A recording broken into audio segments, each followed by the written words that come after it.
¿Busca usted la paz? ¿La busca en el éxito, en la acumulación, en la aprobación ajena? Permítame decirle, con la brutal honestidad que solo la filosofía de Arthur Schopenhauer puede ofrecer, que usted está buscando la paz en el mismo infierno que la destruye. El mundo moderno, con su promesa incesante de felicidad a través del consumo y la actividad frenética, no es más que un manicomio bien decorado, un teatro de sombras donde la gran ilusión es que el querer nos llevará a la satisfacción. Schopenhauer nos arranca de esta ceguera, nos obliga a mirar la verdad fundamental de nuestra existencia. La vida es sufrimiento y el mundo, tal como lo experimentamos, es la manifestación de una fuerza ciega, irracional e insaciable que él llamó la voluntad. Si usted está cansado de las promesas vacías de la autoayuda superficial y está listo para enfrentar la verdad profunda que, paradójicamente, es el único camino hacia una paz genuina y duradera, entonces este es el análisis que necesita. Prepárese para desmantelar la ilusión de su propia vida. Mire a su alrededor. El siglo XXI prometió la liberación a través de la tecnología y la abundancia, pero nos ha entregado una nueva forma de esclavitud, la tiranía de la hora. Estamos conectados 24/7, pero profundamente solos. Consumimos más que nunca, pero el vacío existencial es la epidemia silenciosa de nuestra era. La ansiedad es la banda sonora de la modernidad.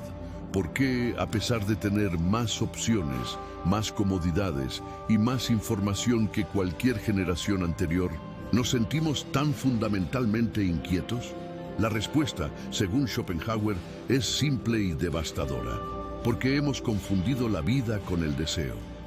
Hemos creído la mentira de que la felicidad es un estado positivo que se puede alcanzar mediante la acumulación de placeres.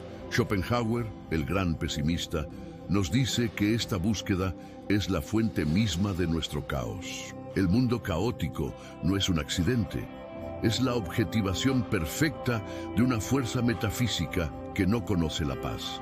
Este video no le ofrecerá soluciones rápidas ni mantras superficiales.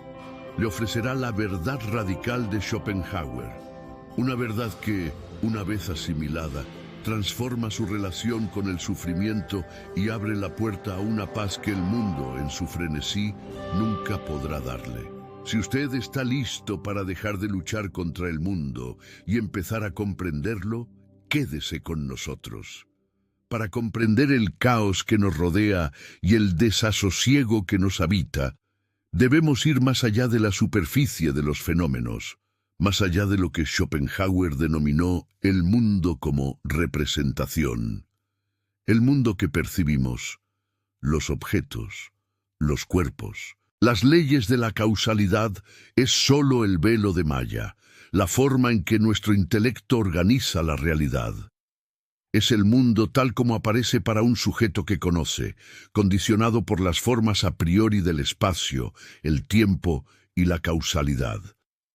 Pero detrás de este velo subyace la esencia, la cosa en sí, el motor primario de todo, la voluntad.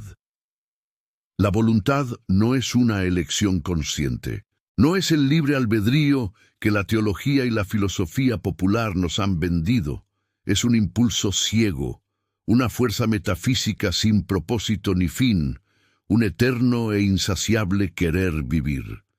Es la fuerza que impulsa a la planta a crecer, el animal a cazar, y lo más importante para nosotros, la fuerza que nos impulsa a desear, a competir, a amar y a odiar. Es la sed de existencia que nunca se sacia. La voluntad como fuerza metafísica, profundizando en la irracionalidad. Schopenhauer nos pide que miremos dentro de nosotros. La única cosa que conocemos directamente, sin la mediación de las formas de la representación, es nuestro propio cuerpo, y la esencia de nuestro cuerpo es el querer. Cada acto de nuestro cuerpo es un acto de la voluntad. El deseo de comer, el impulso de moverse, la reacción de miedo, todo es voluntad. Al extrapolar esta experiencia interna a todo el universo, Schopenhauer concluye que la voluntad es la esencia numénica de todo lo que existe. La voluntad es irracional, no tiene un objetivo final, es un ciclo perpetuo de afirmación. Es el élan vital de Bergson llevado a su conclusión más pesimista. Es la fuerza que hace que el universo sea un campo de batalla constante, donde cada manifestación de la voluntad lucha por afirmarse a expensas de las demás. Todo querer proviene de la necesidad, por lo tanto, de la carencia, por lo tanto, del sufrimiento. Esta frase es el núcleo de la lección. La voluntad es un estado de carencia. Querer es carecer. Mientras usted quiere, usted sufre. La voluntad es un mendigo eterno, y cada satisfacción es solo una limosna temporal. El intelecto como servidor de la voluntad. La tragedia de la conciencia.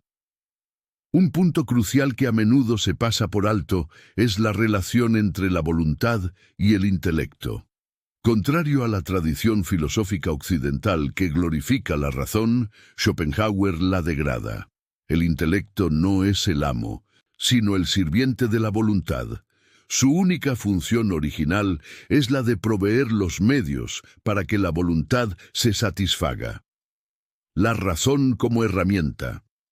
La razón, la capacidad de pensar lógicamente y planificar, es solo una herramienta más sofisticada que la voluntad utiliza para cazar, construir refugios y en el mundo moderno para ganar dinero y estatus. La ilusión de la libertad. Creemos que tomamos decisiones racionales, pero en realidad la voluntad ya ha decidido. El intelecto solo proporciona la justificación a posteriori. Esta es la raíz de la autoilusión y la falta de autenticidad en la vida moderna. La tragedia del ser humano es que, a diferencia del animal, nuestro intelecto es lo suficientemente desarrollado como para percibir la futilidad de la voluntad, pero no lo suficientemente fuerte como para liberarse de ella fácilmente. Somos el único animal que sabe que está sufriendo sin un propósito. Ejemplos modernos de la servidumbre del intelecto, la racionalización del deseo. El intelecto, como sirviente, es un maestro de la racionalización.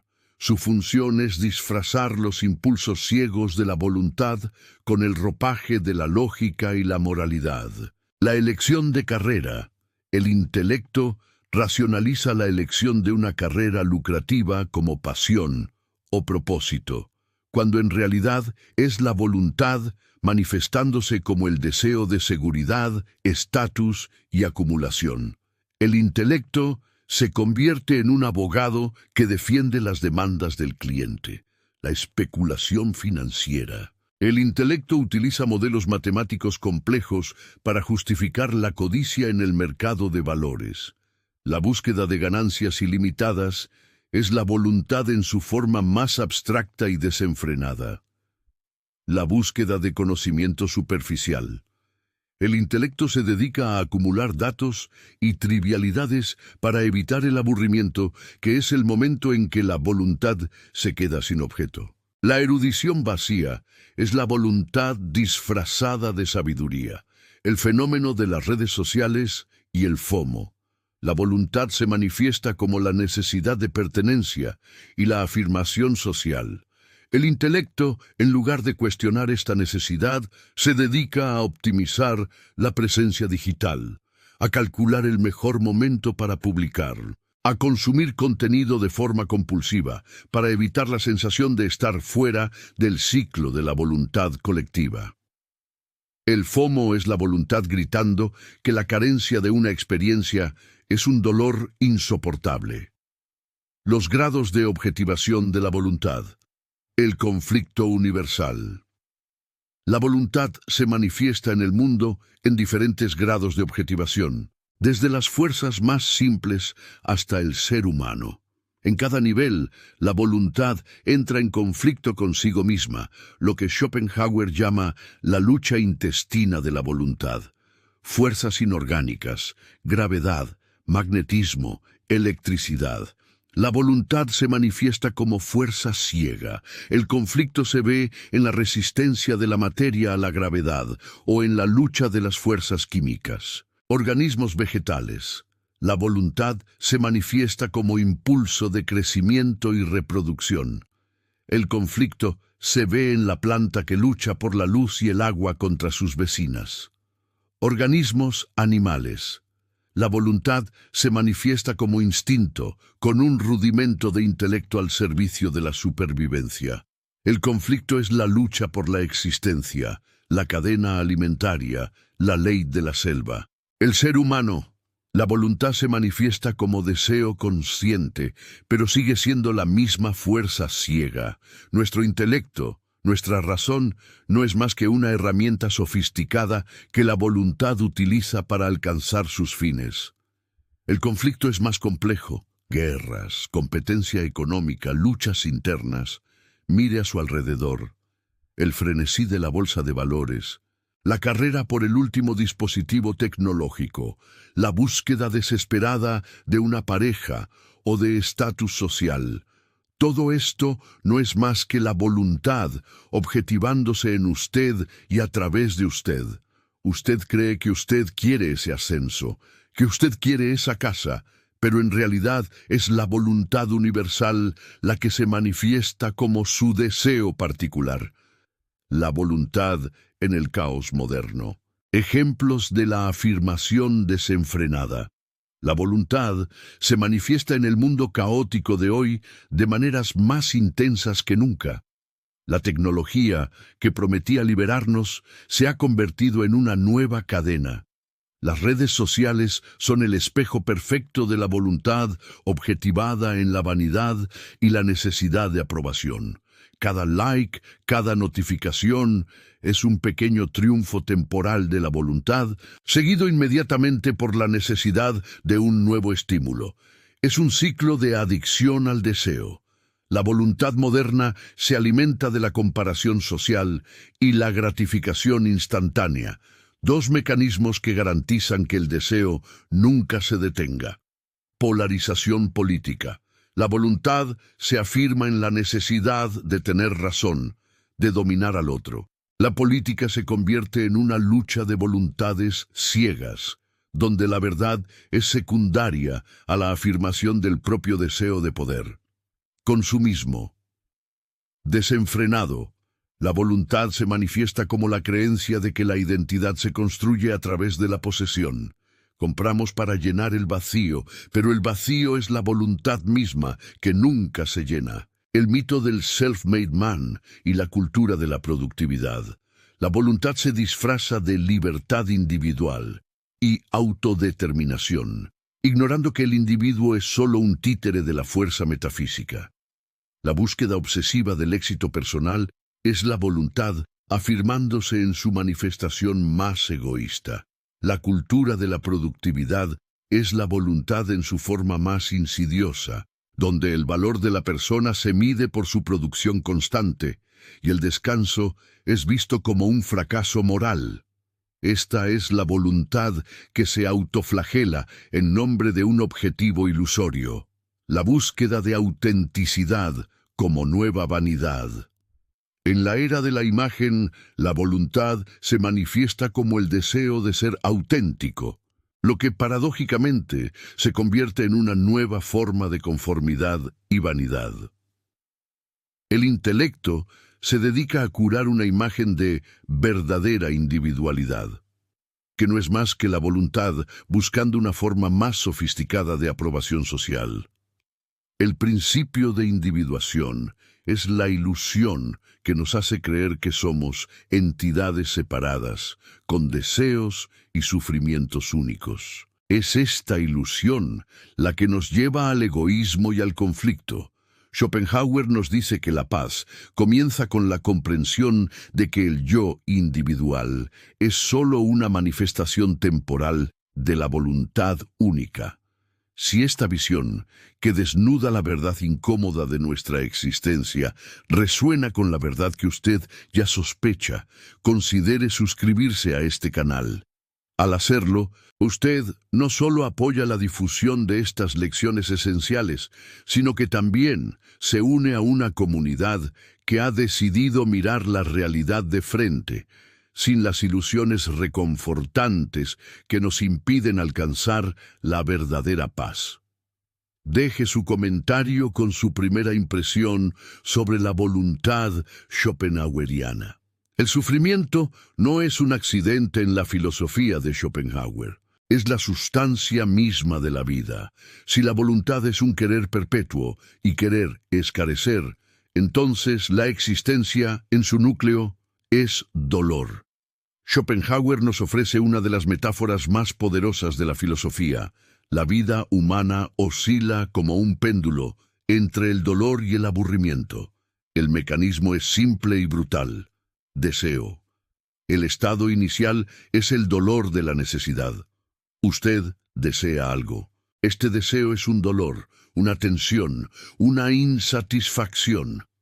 Satisfacción. Si usted logra satisfacer el deseo, el dolor cesa. Esto es lo que ingenuamente llamamos felicidad. Pero esta felicidad es meramente negativa. Es la ausencia de dolor, no un estado positivo y duradero. Aburrimiento. La satisfacción es efímera. Una vez que el deseo se cumple, la voluntad, que nunca descansa, simplemente dirige su energía a un nuevo objeto. Si no encuentra un nuevo objeto de deseo, aparece el aburrimiento, que Schopenhauer consideraba una forma de sufrimiento tan atroz como el dolor físico. El aburrimiento es la voluntad que se devora a sí misma por falta de resistencia externa. El mito de la felicidad positiva. La negatividad del placer. La sociedad moderna nos vende la idea de que la felicidad es un estado de euforia constante, un más de placer. Schopenhauer destruye esta ilusión. La felicidad, en el mejor de los casos, es un estado de equilibrio momentáneo, la pausa entre dos deseos. El dolor, por otro lado, es la realidad positiva de la voluntad. Sentimos el dolor directamente. Solo percibimos la felicidad como la desaparición de una tensión. El placer no es más que la cesación del dolor, y el dolor es la condición positiva de la vida. Esta cita encapsula la visión radical de Schopenhauer. El placer es la liberación de una carga, no una ganancia en sí misma. El hombre que está sano no siente su salud. Solo el enfermo siente el alivio de la curación. La paz que buscamos no es un tesoro a encontrar, sino una carga a soltar. El mundo caótico de hoy amplifica este sufrimiento al prometer la felicidad positiva. Estamos constantemente bombardeados por estímulos que crean nuevos deseos artificiales. La publicidad no vende productos, vende la carencia de esos productos. Nos hace sentir incompletos, inadecuados, hasta que adquirimos lo que la voluntad, a través de la sociedad, nos exige. El aburrimiento como prueba de la futilidad. El aburrimiento es la prueba más clara de que la voluntad es el motor de nuestra existencia.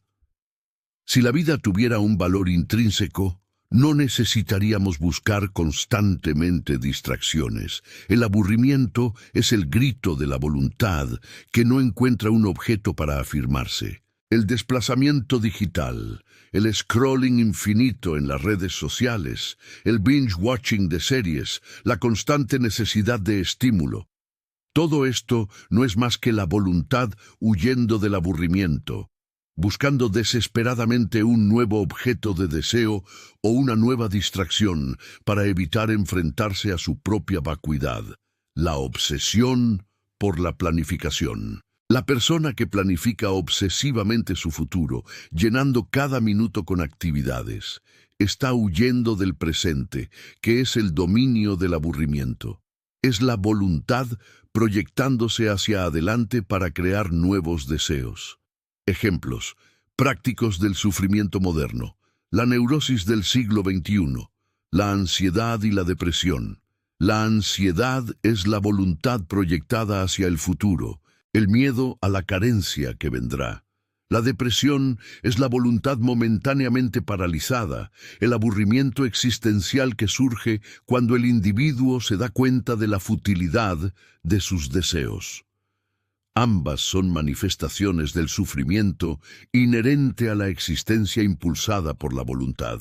La voluntad, al no poder satisfacerse en el mundo externo, se vuelve contra sí misma, creando un círculo vicioso de autocrítica y desesperanza. La adicción al trabajo es el miedo al aburrimiento, el terror al vacío. La persona se lanza a la actividad frenética para evitar el momento de quietud donde la voluntad, sin un objeto externo, comenzaría a devorarla. Es una huida constante del yo. El workaholism es la voluntad disfrazada de virtud, una forma socialmente aceptada de evitar la confrontación con la propia carencia. La búsqueda de estatus y reconocimiento. La voluntad se manifiesta como vanidad, el sufrimiento de no ser reconocido, el dolor de la crítica, la ansiedad por mantener una imagen. La paz es imposible cuando su valor depende de la opinión volátil de otros. La tiranía de la imagen en redes sociales es la voluntad en su apogeo, exigiendo una validación externa constante para mitigar el dolor de la carencia interna. El amor romántico y la desilusión. Schopenhauer lo desenmascara como un engaño de la voluntad para asegurar la perpetuación de la especie. La pasión intensa es un sufrimiento disfrazado. Una vez que el propósito biológico se cumple, la desilusión y el tedio son la norma. La búsqueda de un alma gemela es la voluntad buscando afirmarse a través de la descendencia. La voluntad utiliza la ilusión del amor para perpetuar el ciclo del sufrimiento. La tragedia de la longevidad y la medicina moderna. Un punto que Schopenhauer no pudo prever, pero que su filosofía ilumina, es la tragedia de la longevidad. La medicina moderna ha extendido la vida, pero no ha erradicado la voluntad.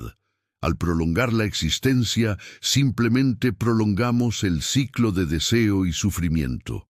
La vejez, en la visión schopenhaueriana, es el momento en que la voluntad, debilitada, ya no puede encontrar objetos de deseo con la misma facilidad y el aburrimiento y la melancolía se vuelven dominantes. La búsqueda obsesiva de la eterna juventud es la voluntad luchando contra su propia naturaleza transitoria.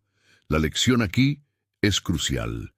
No podemos encontrar la paz buscando la satisfacción de la voluntad. La paz no es un estado de más cosas, sino un estado de menos querer. La primera y más práctica lección de Schopenhauer es la reducción de las expectativas. Solo cuando aceptamos el sufrimiento como la regla y el placer como la excepción, podemos empezar a desarmar el péndulo. Si la voluntad es la fuente de todo sufrimiento, ¿existe alguna vía de escape, aunque sea temporal? Schopenhauer nos ofrece 3 caminos, y el primero es el más accesible, aunque efímero: la contemplación estética. Cuando nos sumergimos en el arte, ocurre una transformación radical. Dejamos de ser individuos al servicio de la voluntad y nos convertimos en el sujeto puro, sin voluntad, del conocimiento. En este estado, el objeto de la contemplación ya no es visto en relación con nuestros deseos o intereses. No preguntamos, ¿cómo puedo usar esto? ¿O me beneficia esto? Simplemente lo observamos en su esencia, como una idea platónica, libre de las formas del espacio, el tiempo y la causalidad. El milagro de la desindividualización. El intelecto se libera. La contemplación estética es un acto de desindividualización. Por un instante, el yo que sufre, el yo que quiere, desaparece. Solo queda el ojo que ve, la mente que comprende la idea eterna.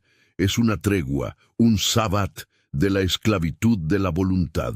El arte como espejo de la idea. El artista capta la idea eterna que subyace al fenómeno particular. Al contemplar una obra de arte, nos elevamos por encima de la cadena de la causalidad y del sufrimiento individual.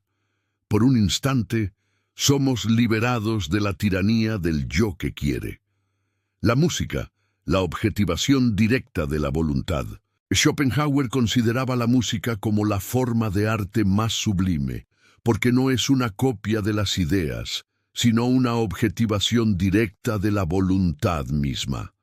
La música expresa la esencia del querer, el dolor, la alegría, la tensión y la resolución, sin pasar por el mundo de la representación. Escuchar una sinfonía no es escuchar una historia, es escuchar el pulso metafísico del universo. La música nos permite sentir la voluntad sin ser esclavos de sus manifestaciones individuales. Diferencia entre arte y entretenimiento. La prueba de la quietud.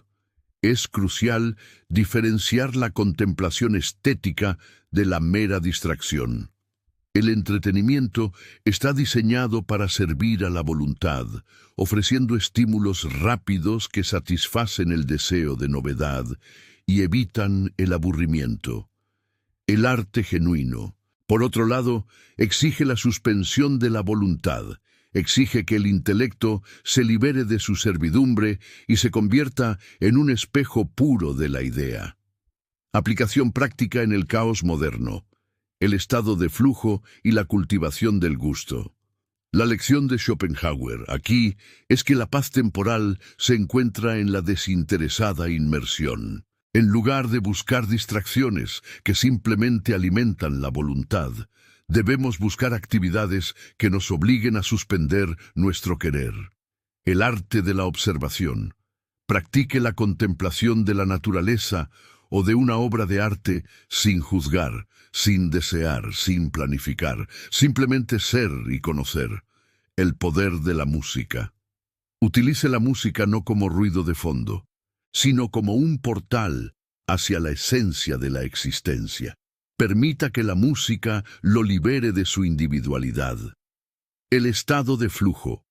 El concepto moderno de flow, en la psicología, es una manifestación práctica de la contemplación estética. Cuando usted está profundamente inmerso en una tarea, el tiempo se detiene, el yo desaparece y el deseo se silencia. Este es un respiro estético que podemos cultivar activamente, cultivar el gusto por lo impersonal. Schopenhauer nos anima a buscar la compañía de las mentes más grandes y a desarrollar un gusto por las artes que exigen una contemplación desinteresada. Esto nos aleja de la tiranía de lo personal y lo inmediato. Sin embargo, Schopenhauer es claro, este estado es solo un respiro. La voluntad es poderosa, y pronto la necesidad, el deseo y el dolor nos arrastran de vuelta a la realidad. La contemplación estética es un analgésico, no la cura. Para la cura, debemos buscar caminos más radicales, que exploraremos a continuación. La transición de lo estético a lo ético, el despertar de la conciencia moral. La contemplación estética nos ofrece una visión fugaz de la paz, un momento de liberación del yugo de la voluntad.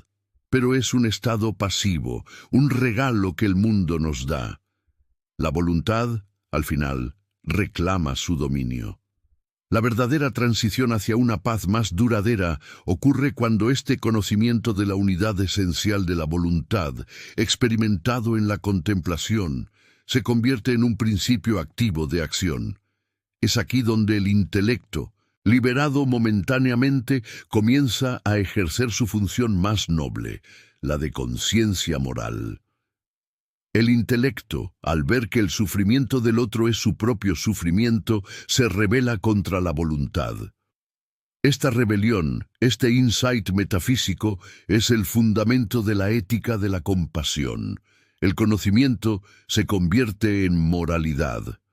La contemplación estética nos ofrece un respiro, un oasis temporal de la voluntad, pero la vida, con su incesante martilleo de deseos y necesidades, nos devuelve rápidamente a la arena del sufrimiento. Para un alivio más profundo y duradero, Schopenhauer nos dirige hacia el segundo camino, el ético, basado en la compasión. La ética schopenhaueriana no se basa en mandamientos divinos, ni en imperativos categóricos abstractos, sino en la experiencia metafísica fundamental de que todos somos la misma voluntad. El individuo, el principium individuationis, es sólo una ilusión de la representación. En esencia, el que sufre en el otro soy yo mismo. Cuando vemos el sufrimiento ajeno, la persona que experimenta la compasión genuina no está sintiendo lástima por un otro distinto. Está reconociendo su propia esencia, su propia voluntad, sufriendo en una manifestación diferente. Este reconocimiento es el milagro de la compasión. La compasión como antídoto al egoísmo. La ruptura del velo de malla. El egoísmo es la manifestación más cruda de la voluntad. Es la afirmación de la propia existencia a expensas de todas las demás. El egoísta ve el mundo como una mera herramienta para sus propios fines. La compasión, por el contrario, es la negación parcial del egoísmo. Justicia. El primer paso es la justicia. Consiste en no causar sufrimiento a otro, en reconocer los límites de la propia afirmación de la voluntad. Es la abstención de la agresión, el robo y el engaño. Es el reconocimiento de que la misma voluntad que me impulsa, impulsa al otro. La justicia es la negación del egoísmo en el grado en que se niega a usar al otro como medio. Bondad. El segundo paso es la bondad o el amor al prójimo. Aquí, el individuo no solo se abstiene de causar dolor, sino que activamente busca aliviar el sufrimiento ajeno. Este acto de bondad es un acto metafísico de ruptura con la ilusión de la individualidad. Es la afirmación de la voluntad en el otro y, por lo tanto, la negación de la voluntad en uno mismo. La paz en el servicio. Insights accionables para el caos moderno. En un mundo caótico, donde la competencia y el individualismo son glorificados, la compasión schopenhaueriana es un acto de rebeldía radical, detener la rueda de la causalidad. Cada acto de compasión es un pequeño freno a la rueda de la voluntad. Al aliviar el sufrimiento de otro, usted está, de hecho, aliviando el sufrimiento de la voluntad universal, de la cual usted es una parte. La paz en el servicio. La paz que se encuentra en la compasión no es la paz del descanso, sino la paz de la resignación activa. Es la comprensión de que mi propósito no es mi propia felicidad, sino la reducción del sufrimiento en el mundo. Diferenciar compasión de lástima. La compasión genuina es un sentimiento de identificación con el sufrimiento del otro. La lástima es a menudo una forma sutil de egoísmo, un sentimiento de superioridad que se regocija en la propia fortuna. La compasión exige acción y sacrificio. La lástima solo exige un suspiro. Cultivando la compasión en la era digital. La escucha activa. En lugar de esperar su turno para hablar, escuche al otro como si su sufrimiento fuera el suyo. Esto rompe la barrera del principium individuationis. El voluntariado desinteresado. Participe en actividades donde el único objetivo sea aliviar el dolor ajeno, sin esperar reconocimiento o recompensa. Esto es una negación directa de la voluntad en su manifestación egoísta. La meditación de la bondad amorosa. Prácticas orientales que Schopenhauer admiraba, como la meditación meta, cultivan la compasión al extender gradualmente el deseo de bienestar a todos los seres, comenzando por uno mismo y terminando con los enemigos. Sin embargo, incluso la compasión es una solución incompleta. Es un paliativo noble, pero no erradica la raíz del problema. La voluntad sigue existiendo, y el sufrimiento, aunque mitigado, persiste. Para la paz definitiva, Schopenhauer nos invita al camino más difícil y menos transitado. Si la voluntad es la fuente de todo mal, la única manera de alcanzar la paz absoluta es a través de su negación total.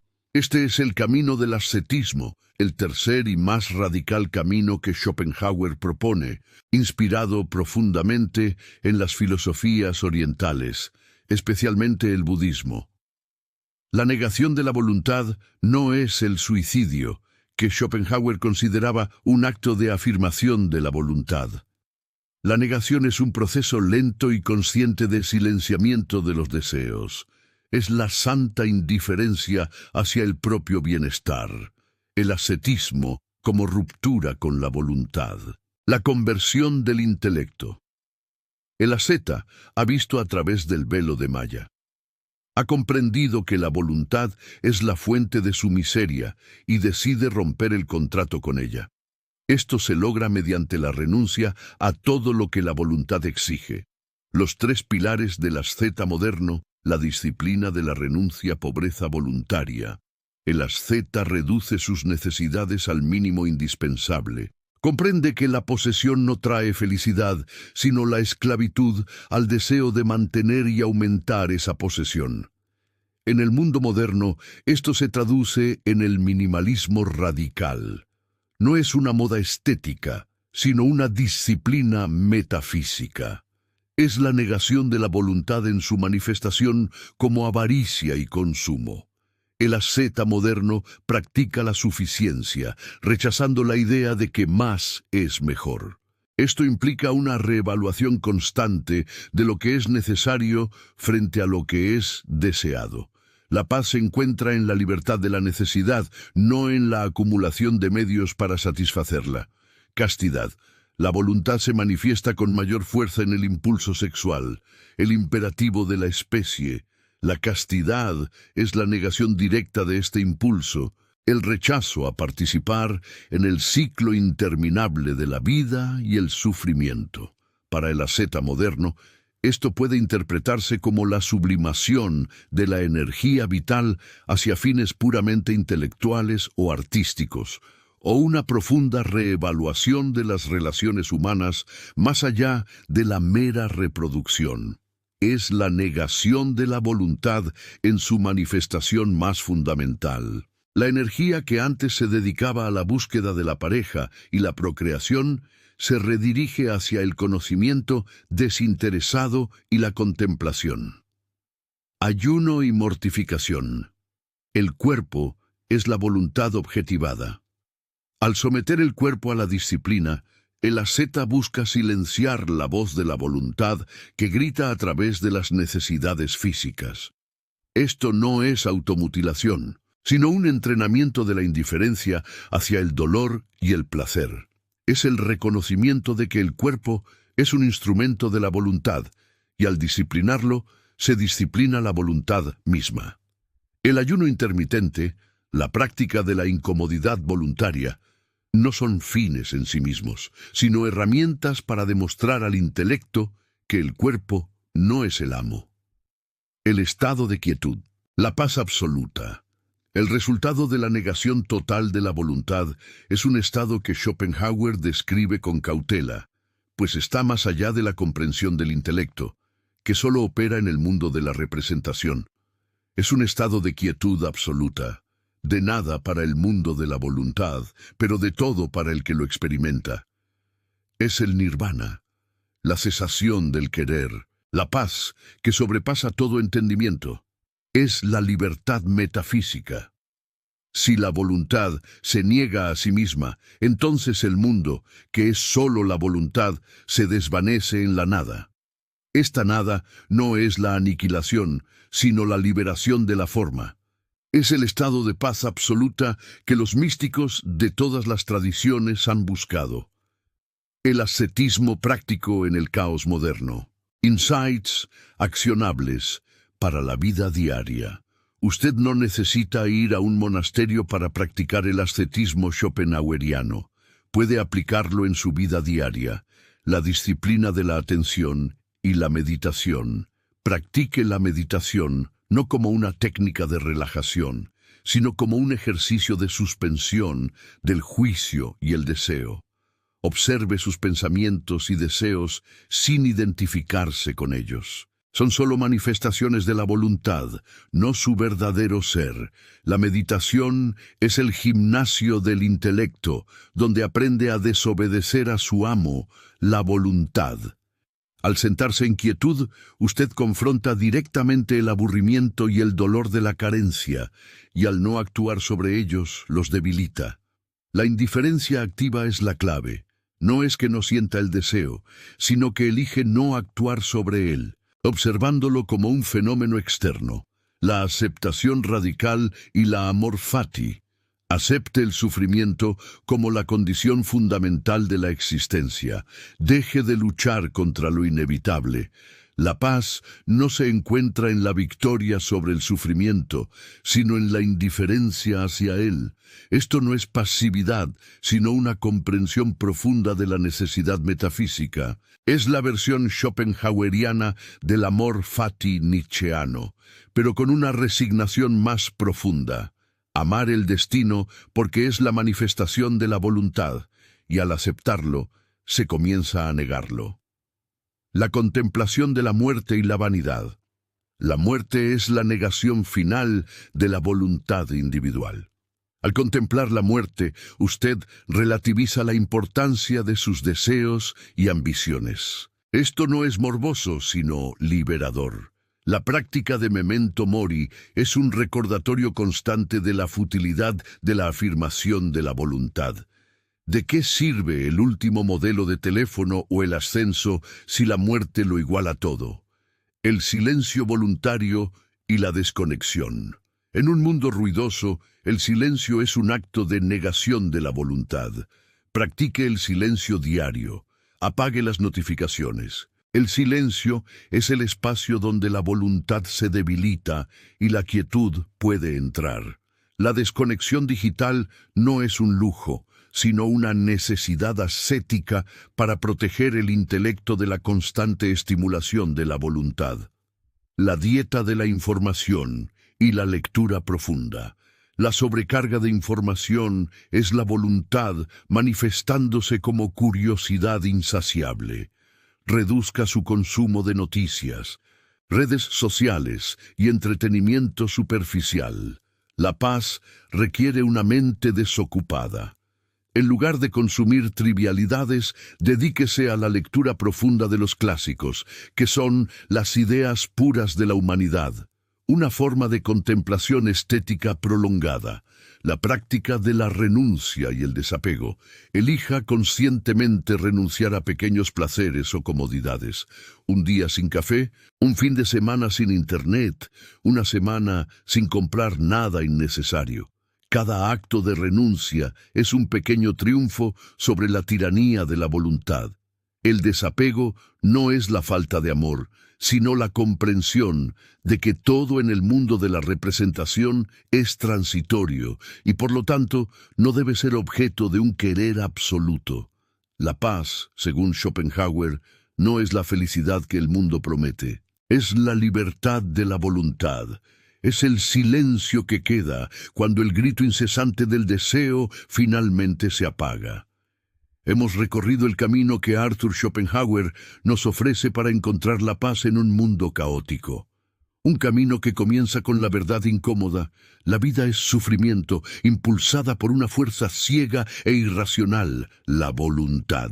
Hemos aprendido que la felicidad es una ilusión negativa, la mera ausencia temporal de dolor, y que la vida oscila inevitablemente entre el dolor del deseo y el tedio de la satisfacción. Pero hemos descubierto 3 vías de escape, 3 formas de silenciar, aunque sea momentáneamente, el tirano interior. La contemplación estética, el respiro temporal a través del arte, donde nos convertimos en el sujeto puro del conocimiento, libre de la voluntad. La compasión, el camino ético, donde la negación parcial del egoísmo nos une al sufrimiento universal y nos da la paz de la resignación activa. El ascetismo, el camino radical de la negación total de la voluntad, a través de la disciplina y la indiferencia hacia el deseo, que conduce a la quietud absoluta. La lección de Schopenhauer no es de desesperación, sino de liberación. La paz no se encuentra en la búsqueda externa, sino en la negación interna. La paz es el silencio que queda cuando usted deja de querer. Ahora, la elección es suya. ¿Continuará usted en la rueda de la voluntad, buscando la felicidad en el caos, o tomará el camino de la negación, buscando la paz en la verdad? Si este análisis profundo le ha proporcionado una nueva perspectiva sobre su propia existencia, le pido que haga 3 cosas. Primero, suscríbase a este canal. Al hacerlo, usted asegura que continuaremos desmantelando las ilusiones del mundo moderno con la ayuda de los grandes pensadores de la historia. Segundo, deje un comentario con la palabra quietud, si usted está dispuesto a aplicar el ascetismo práctico de Schopenhauer en su vida. Tercero, comparta este video con alguien que usted sepa que está buscando la paz en el lugar equivocado. La compasión schopenhaueriana comienza con la difusión de la verdad. Gracias por acompañarnos en este viaje al corazón de la voluntad. Hasta la próxima, y que la quietud sea su guía. Un último pensamiento antes de despedirnos. La filosofía de Schopenhauer, a pesar de su pesimismo aparente, es un faro de esperanza para el individuo. Nos enseña que la verdadera libertad no reside en la afirmación de nuestra voluntad individual, sino en la comprensión de que esa voluntad es la fuente de nuestra esclavitud. La paz que buscamos no es un premio que se gana, sino una carga que se suelta. Es la liberación de la ilusión de que debemos ser felices. Al renunciar a la búsqueda incesante de la felicidad, paradójicamente, encontramos un estado de serenidad que es mucho más valioso. Este es el legado final de Schopenhauer. La paz es la indiferencia sabia ante el drama del mundo. Que esta lección le sirva de guía en su camino hacia la quietud.